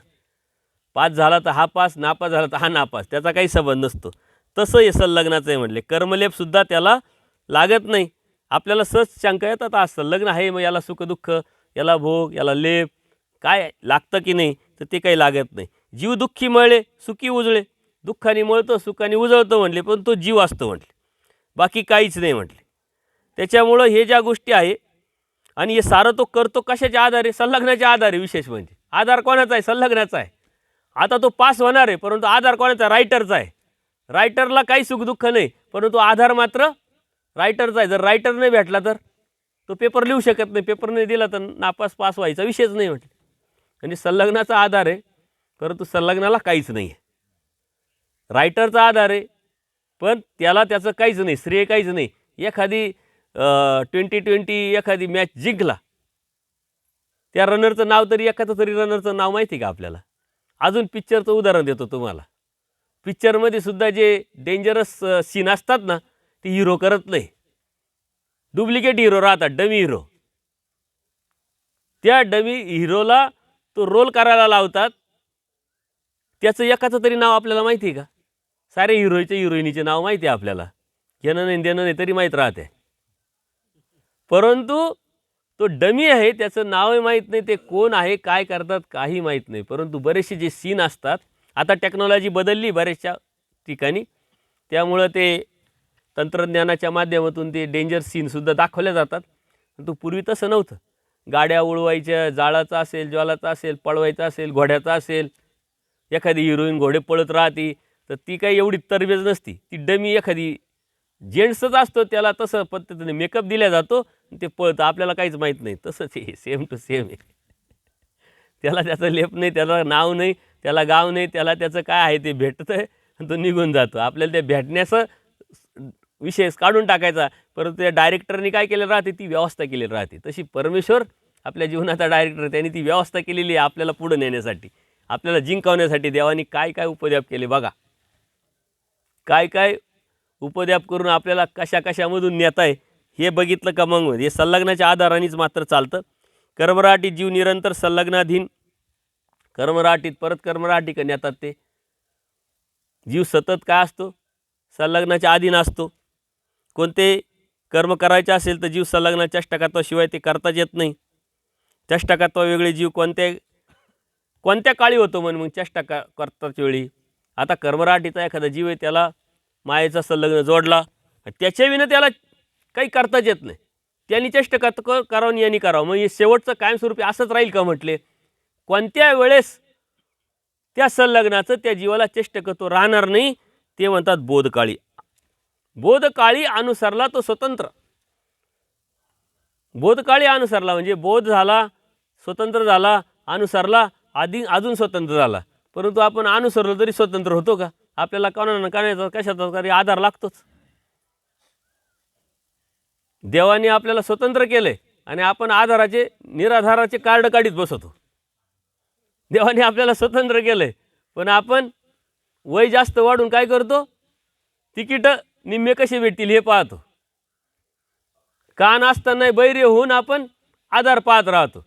देवाने तसं तो स्वतंत्र केला. म्हणजे बोधकाळी 4 घडी स्वतंत्र, म्हणजे कोणाचे चेष्टकत्व नाही. जसं तुम्हाला मी सांगितलं, कोणाचाही चेष्टकत्व राहत नाही. न्यूट्रल केलं त्याला, ट्रॅफिक पूर्ण पॅक केली, त्याचा रस्ता सरधोप झाला आणि त्यावेळेस परमेश्वराने बोध दिला. म्हटले अनुसार कर्माची त्रिविधता मात्र त्यात नसते, त्यावेळेस तो पूर्णपणे स्वतंत्र असतो. आणि स्वतंत्र असल्यामुळं परमेश्वर त्यावेळेसच बोध देतात. ही जी गोष्ट आहे ही कोणतीच देवता करू शकत नाही. साऱ्या देवता एकत्र आल्या तरी तुमची ट्रॅफिक कधीच बंद करू शकत नाही. साऱ्या देवता एकत्र आल्या तरी चला देवतेचं चेष्टकत्व बंद करा, त्याला अभिमान जो आहे ते जीवाची अभिमानी देवता, तिचं चेष्टकत्व बंद करा, संलग्नाचं चेष्टकत्व बंद करा, कर्माची जी नंबरप्रमाणे त्याचा भोग चालू असतो ते बंद करा. कोणती देवता करू शकत नाही. ते परमेश्वराच्या आदेशाने साऱ्या देवता थांबून जातात, त्याला स्वतंत्र केलं जातं आणि त्यावेळेस बोध दिला जातो. बोध देतात काळी अनुसरला म्हणजे अनुसरणासाठी निघालेला जो पुरुष आहे तो स्वतंत्र आहे. बोध झालाय, परंतु बोधाच्या नंतर अनुसरलेला निघाला जो जीव तो स्वतंत्र आहे. आपण संकल्प सोडायचा प्रोग्राम कशामुळे घेतलेला आहे, त्याला स्वतंत्र करायचं काम चालू आहे. होईल का नाही होईल हा होता, जर इच्छा तर ठेव, मानसिकता तर कर, निग्रह तर कर, संकल्प तर सोड. म्हणजे देवाने तुला सांगितलंय, बोध तुला कळालाय, समजलाय, सोड संकल्प, तू स्वतंत्र हो. परमेश्वराने स्वतंत्र केल्यानंतर त्या स्वतंत्रतेने तरी तो पुढं सरकेल. ही जी स्वतंत्रता आहे, चेष्टकत्व संलग्नाचं, हे बोधाच्या नंतर जेव्हा अनुसरतो जीव त्यावेळेस थांबतं. मग बोधाच्या वेळेसच का थांबत नाही? बोधाच्याच वेळेस देवाने सांगितलं, जो पुढं होता मागे गेला. मग तुम्हाला सांगितलं ना, कर्मराटीत गेले का तो चेष्टकत्व करणार, दैवराटीत झाले का चेष्टकत्व बंद. त्याला कळतं ना हा चाललाय कुठं. म्हणजे त्याचं पॉवर, त्याचं जे मशीन आहे ते अत्यंत पॉवरफुल आहे, त्याला सांगावं लागत नाही. तुम्ही असं कधी बोलले का संलग्न आता मी चाललोय बरं का सत्संगाला, चाललो बरं का घरी, आज सांगितलंय का? तुमच्या मनात येतं, तुम्ही प्रवास करता त्याला लगेच कळतं हा चाललाय कुठं. आणि जे घरी असतं ना तुमचं बॉन्डिंग असतं बघा, आपण खोटं बोललो तरी घरच्यांना कळतं कुठं चाललं, माहिती आहे मला कुठं चालले म्हणतं. कधी कधी होती चोरी पकडल्या जाते. या साऱ्या ज्या गोष्टी त्याचं आणि आपलं एवढं बॉन्डिंग आहे का आपण कुठं चालतो, आपल्या मनात जे येतं ते त्याला लगेच कळतं, कारण ते सामर्थ्य आहे म्हटले. ज्या वेळेस अनुसरतो तो जीव स्वतंत्र असतो, कारण तिथं मात्र कोणाचं चेष्टकत्व नसतं. तो पुरुष स्वतंत्र झाला, म्हणून पुरुष म्हणून शब्द वापरला गेला आहे बऱ्याच ठिकाणी. मग वासनिक उचित व्यापारी, वासनिक जो आहे तो उचित व्यापारी, तो बी स्वतंत्र होतो का म्हटले. उचित व्यापारी म्हणजे दैवराटीचा व्यापार जर तो करीत असेल, वासनिकसुद्धा मग त्यावेळी स्वतंत्र आहे. परमार्गाच्या ठाई भजन पूजन करण्याचं जसं तुम्हाला आता उदाहरण दिलं, तुम्ही इकडं आले ना, तुम्ही स्वतंत्र आहे म्हटले. उल्लेख केला पूजनादी, चला स्नान करायला जायचे, सत्संगाला जायचे, दैवराटीची काही सेवा आहे ते करण्यासाठी जायचे, त्यावेळेस मात्र तुम्ही स्वतंत्र आहात. पण वासनिक परतंत्र कोणत्या काळी मग म्हटले, स्वतंत्र आहे. परतंत्र कोणत्या काळी, कर्मव्यापारी परतंत्र. कर्माचा व्यापार करायला निघाले का त्यावेळेस लगेच परत तो परतंत्र होतो, परत ते चेष्टक होतो, वासनिकाला सुरू होतो. कर्मराठीची कोणती उचित अनुचित क्रिया जेव्हा तो करायला लागतो त्यावेळेस ते परत संलग्न त्याला चेष्टक तो करत असतो, त्यावेळेस परत परतंत्र होतं म्हटले. कर्मव्यापारी परतंत्र, दैव व्यापारी स्वतंत्र. हा नियम कोणाला, वासनिकाला. आणि अनुसरला जीव पूर्ण स्वतंत्र. परंतु आहे का स्वतंत्र, आत्मचिंतन आत्मपरीक्षण करायचं ना आपणच आपल्याला विचारायचं, स्वतंत्रता म्हणजे काय. देवाने तर सांगितलं स्वातंत्र्य मोक्ष पारतंत्र्य बंधन. देवीचं पक्षकार सांगतो तुम्ही स्वतंत्र झाले, मग मोक्ष भेटला ना, मग अजून काय करायचं. परंतु ती स्वतंत्रता आपल्या मनात, आपल्या हृदयात, आपल्या विचारात, आपल्या कृतीत, उठण्यात बसण्यात आपल्याला निर्माण झाली पाहिजे. आपल्या डोक्यात एकच आहे, स्वतंत्र म्हणजे काय, वेगळा आश्रम करणे ना आपलं आपलं पाहणे. ती स्वतंत्रता देवाला अपेक्षित नाही आहे. ती स्वतंत्र नाही, वैचारिक स्वतंत्रता सांगितली म्हटली. क्रियेच्या अनुषंगाने, आचाराच्या अनुषंगाने ती स्वतंत्रता सांगितलेली आहे. सकाळी सांगितलं ना तुम्हाला, कुणीतरी येतं आपल्याला काहीतरी सांगतं, आपण लगेच यस म्हणतो. कर्मराठी म्हणजे बिन बुडाचं गाडगं, ज्याच्या संपर्क गेला तिकडं ते. तसं आपलं जर झालं तर मग आपल्याला तो बोध आणि परमेश्वर जाणीव याचा उपयोग काय म्हटले. ह्या ज्या गोष्टी आहे या आपण समजून घेतल्या पाहिजे. वासनिक आदी करुणी म्हणजे वेदवंत, त्याच्यात आता कोण कोण येतं हे सांगितलं. आद करून म्हणजे काय, उचिते अनुचिते जे बी आहे क्रिया, याच्यात कोण कोण येतं म्हटले. म्हणजे वेदवंत येतो, प्रमादी येतं, दर्शनी याचे, उचिते भजन करणारे येतात, पूजनार्थी येतात, अनुचिते ओकट्या क्रियेविषयी जीवाची स्वातंत्र्य सांगितली म्हटले. म्हणजे बघा देवाची किती कृपा आहे. तुम्ही उपदेशी आहात म्हणजे बोध आहे, तुम्हाला परमेश्वर कळाला आहे, तुम्ही चालले कुठं स्थानवंदनाला, तुम्ही एखाद्या मित्राला घेतला, त्याला बोध नाही आहे, त्याला परमेश्वर काय माहीत नाही आहे, पण तुमच्या प्रेमापोटी तो निघाला आहे. चला तुम्ही देवाला चालले, मी बी येतो. त्यावेळेस सुद्धा म्हटले तो स्वतंत्र, त्याला सुद्धा चेष्टकत्व नाही. आणि त्याच वेळेस परमेश्वराची क्रिया कार्य चालू होऊन जात, क्रिया कार्य चालन. त्यावेळेस संत कर्म एखादं केलं, घडलं का लगेच त्या दिवशी बघा देशपांडे साहेबांनी काय सांगितलं म्हटले, ये कृष्णदास मुनी पंचेश्वरला चालले, मला म्हटले मी चला मी सोडायला येतो म्हटले. सोडायला येतो कारण त्यांनी मला फोन केला, म्हटलं नका बसनी जाऊ, काहीतरी गाडी बिडी पा. आणि लगेच हे भेटले, त्यांनी मला फोन केला, भेटली म्हणले गाडी. हे फक्त सोडायला गेले होते त्यांना, पण तिथं गेल्यानंतर स्वतंत्र असल्यामुळे त्यांचे कर्म थांबले, चेष्टकत्व नाही. सोडायला गेले, एक रात्र थांबले, आणि त्या एक रात्रीत काय देवाने त्यांना दिलं, आणि त्यातून त्यांनी जे बी क्रिया केली, कर्म केलं, जे बी हेतू धरला, तो अहेतुक असल्यामुळं इथपर्यंत त्यांचा प्रवास झाला आणि पुढे प्रवास होणार. इथं त्यांनी सांगितलंय वेदवंत जे आवडीपूर्वक भजनीय, म्हणजे काही लोक असे असतात, चला अन्नदान करण्याची एखादी संस्कार असतात, ते उपदेशी नसतात, तरी ते म्हणतात तू पंगत. आता बऱ्याच वेळा आता मी वरुडला गेलो, संभाजीनगरला गेलो, बिगर उपदेशी लोकांच्या पंक्ती राहतात की नाही, आवड आहे, चला देतात. परंतु हे पक्षकारांनी सांगितलंय, काही साधू संत म्हणतात उपदेशी नाही ना, मग आम्ही जेवणार नाही. अहो त्याच्यावर संस्कार येतो, त्यातूनच तो घडणार आहे, पुढं जाणार आहे. तुमच्या जेवणाने न जेवणाने काय फरक पडतो. असं काही नसतं. फक्त त्यातून तो आणखीन उठावा, पुढं प्रगती करावी, वर्षानुवर्षे तेच चालू आहे, पाट्या टाकायचे काम करू नये या उद्देशाने तो संस्कारिक असावा, सात्विक असावा, हाच उद्देश फक्त धार्मिक असावा. तर कोणाकोणाचं हे जे कर्म आहे ते थांबल्या जातं, कोणाकोणाला स्वतंत्रता दिलेली आहे हे पक्षकारांनी सांगितलंय. कोणाकोणाला चेष्ट करतो नाही हे सांगितलं. दैवराटीची कोणतीही क्रिया असो, दैवराटीची कोणती क्रिया असो, ती क्रिया करणारा कोणताही जीव असो, त्यावेळेस तो जीव स्वतंत्र आहे म्हटले. बघा किती प्रगल्भ धर्म आहे आपला, प्रगल्भ विचारधारा आहे, बोल्ड विचारधारा आहे. नुसते उपदेशी लोकांसाठीची स्वतंत्रता नाही म्हटले. अन्य म्हणून तुम्ही कोणाच्या तरी क्रियेला निमित्त, आपण आता नवरात्रामध्ये मुक्तीचे दरवाजे पाहिले, त्याच्यामध्ये एक दरवाजाच होता निमित्त. होई जे निमित्त म्हणजे देवाने सांगितलं निमित्त व्हा, कोणाच्या स्थानाला क्रियेला निमित्त व्हा. त्या क्रियेतून, ते निमित्तातून तो पुढं सरकणार आहे आणि त्याचं गोमटं तुम्हाला तो प्रेमाचा उपाय म्हटले. निमित्त होईजे, आपल्याला ते जमत नाही, पण निमित्त आपल्याला होता येत नाही, परमेश्वर निमित्त करतो. त्यासाठी आपण मात्र योग्य या चौकटीत आपण बसलो पाहिजे, योग्यतेच्या चौकटीत आपण बसलो पाहिजे. त्यांना चेष्ट करतो, कोणत्या जीवाला चेष्ट करतो नसतं. हा अत्यंत महत्त्वाचा मुद्दा तुम्ही लक्षात घ्या. उजळे म्हणजे संत कर्माने चैतन्यापर्यंत उजळतो, संत कर्माने तो तिथपर्यंत उजळतो, असंत कर्माने मृतिकापर्यंत मळतो. चतुर्विध कर्मफळी सुद्धा संलग्नाला उजळणे मळणे आहे का म्हणजे. मग उजळण्या मळण्याचा वेगळा, संलग्न कदाकाळी होतो म्हटले. मग आत्मज्ञाने मोक्ष, देवाचं सूत्र आहे. आत्मज्ञाने, आपली चैतन्य विद्या झाल्यावर संलग्नाचे उजळणे मळणे बंद होते म्हटले. आपल्याला कोणाची विद्या झाली? चैतन्य विद्या, म्हणजे आत्मज्ञाने मोक्ष. देवानी व्याख्येमध्ये सांगितलेलं मोक्षाचे प्रकार, आत्मज्ञाने मोक्ष. आपण आलो कुठून, कशासाठी आलो, काय आलो, होतो कुठं, आल्यानंतर आपल्याला प्रवास कुठला पुढचा करायचा आहे, तोच मोक्ष आहे म्हटले. तुम्ही कळणं, मला मी कळणं, हाच मोक्ष आहे. आपण साऱ्या दुनियाला ओळखतो, दुनियाचा अभ्यास करतो, पण आपला अभ्यास आपण करत नाही. डोळे सारे पाहतात, पण डोळे डोळ्याला पाहत नाही. मग ते डोळे डोळ्याला पाहायचं असेल तर आरशापुढं उभं राहावं लागेल. तसं आपल्याला समजून घ्यायचं असेल, आपला प्रवास करायचा असेल, त्या ब्रह्मविद्याशास्त्राच्या आरशापुढं आपल्याला उभं राहावं लागेल, त्या कृतीवरती आपल्याला जावं लागेल. तेव्हा आपल्याला परमेश्वराच्या प्राप्तीपर्यंत जाता येईल. ज्ञाने उजळणे मळणे म्हणजे, ज्ञान म्हणजे ब्रह्मविद्या. त्या ज्ञानाने काय होतं? उजळणं होतं. ईश्वर विहित क्रिया केली त्यांनी उजळणं होतं.